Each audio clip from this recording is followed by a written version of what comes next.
Shalom saudara yang dikasih dalam Tuhan, puji Tuhan. Hari ini kembali lagi saya menyapa setiap umat Tuhan dimanapun Bapak Ibu Saudara berada melalui program Bible and Coffee. Saudara yang dikasih dalam Tuhan, kembali kita akan merenungkan firman Tuhan saat yang indah ini. Kita merenungkan firman Tuhan karena kita tahu hidup kita bergantung kepada Tuhan, sebab Tuhan yang memelihara hari-hari kita, Tuhan yang menyertai dan menopang hari-hari kehidupan kita. Dan tatkala Tuhan menyampaikan firman-Nya buat setiap kita dapatkan kekuatan, kita dapatkan sukacita, kita dapatkan pengharapan dalam kita menjalani hari-hari kehidupan kita. Karena itu saat yang indah ini saya mengajak setiap kita umat Tuhan dimanapun kita berada, kita mau kembali merenungkan firman Tuhan. Kita berdoa, kita datang kepada Tuhan. Bapa yang baik, kami mengucap syukur buat kasih setia Tuhan, buat kemurahan Tuhan, buat anugerah Tuhan dalam kehidupan kami. Sungguh semua karena keberkatan Tuhan, maka hari ini boleh ada. Dan kami kembali rindu untuk mendengarkan sebagian daripada firman-Mu. Roh Kudus, sampaikan sesuatu bagi masing-masing kami, karena Tuhan, Engkau yang menyediakan, Engkau yang memberikan kepada kami perkataan-Mu, yang memberikan kami kekuatan, memberikan kami jalan keluar, memberikan kami pengharapan. Itu sebabnya biarlah firman yang saat ini kami dengar mendapat tempat di hati kami, dan dimampukan kami untuk menjadi pelaku-pelaku firman-Mu. Di dalam nama Tuhan Yesus Kristus kami berdoa. Haleluya. Amin, amin. Puji Tuhan.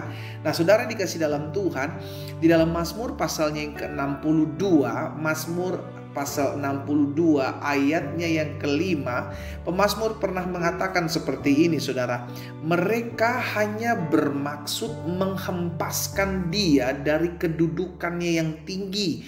Mereka suka dengan dusta, mereka suka kepada dusta. Dengan mulutnya mereka memberkati, tetapi dalam hatinya mereka mengutuki. Perhatikan firman Tuhan ini, saudaraku.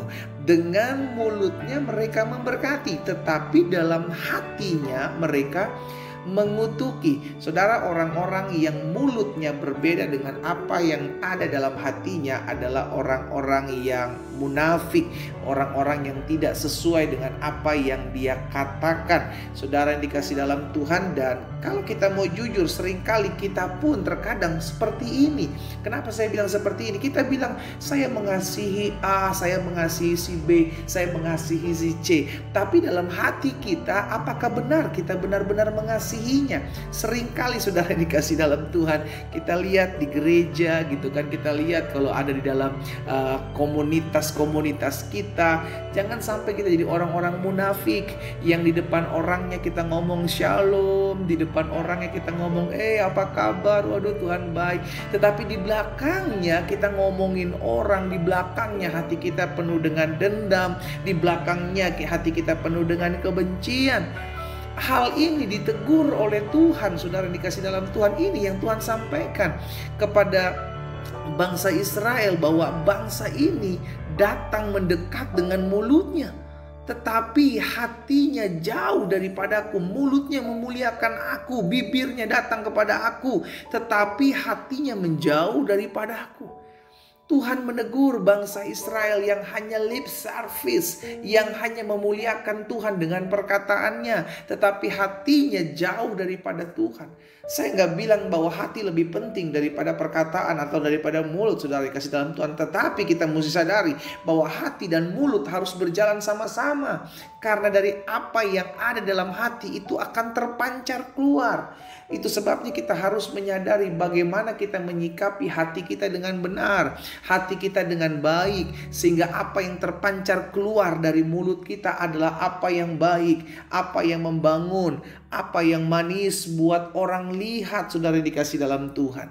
Jangan jadi orang-orang munafik. Tuhan Yesus dalam pelayanan menegur keras orang-orang munafik. Tuhan Yesus bilang, kau seperti kubur. Iya kan, di luarnya putih tetapi di dalamnya penuh dengan tulang belulang. Saudara yang dikasih dalam Tuhan, mari sama-sama kita selidiki hati kita. Apakah hati kita selaras dengan apa yang menjadi perkataan kita? Apakah sesuatu yang kita ucapkan buat orang lain ataupun kepada Tuhan sama seperti apa yang ada dalam hati kita? Saudara yang dikasih dalam Tuhan, mari kita sama-sama selidiki, sehingga Karena pada dasarnya Tuhan melihat hati kita, saudara. Mungkin manusia tidak bisa melihat apa yang ada dalam hati kita. Tidak bisa manusia lihat. Tapi Tuhan melihat jauh di dalam kedalaman hati kita.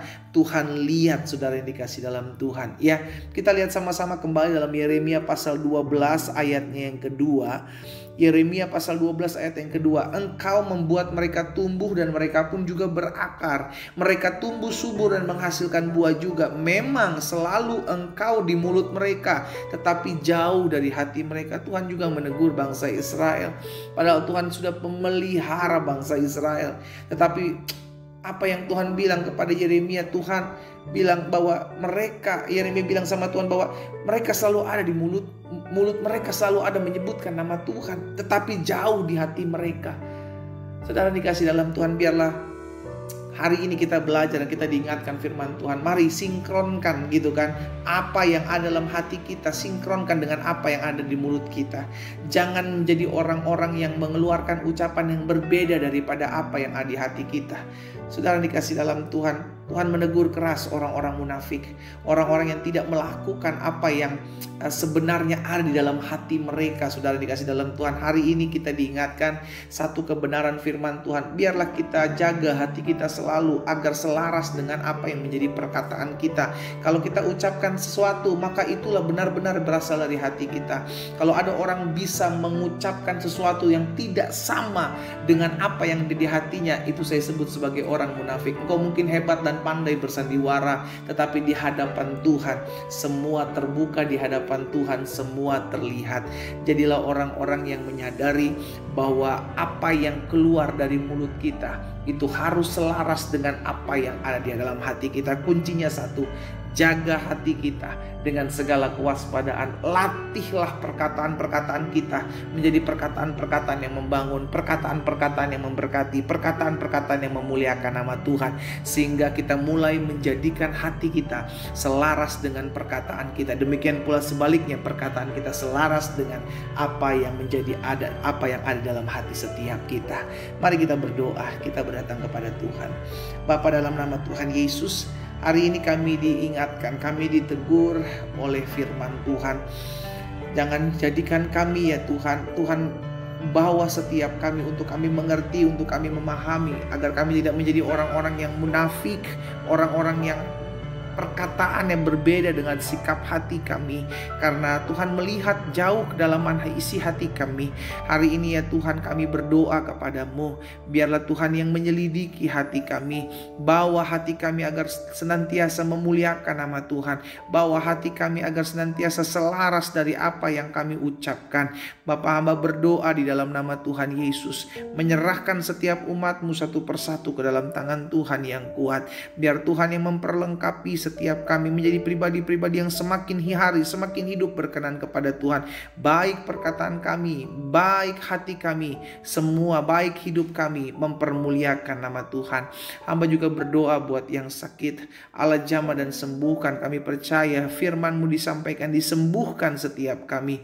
Kami mengalami kuasa Allah, kami mengalami mujizat Allah di dalam nama Tuhan Yesus. Terima kasih ya Bapa, berkat-Mu ada atas masing-masing kami. Di dalam nama Tuhan Yesus Kristus kami berdoa. Haleluya. Amin.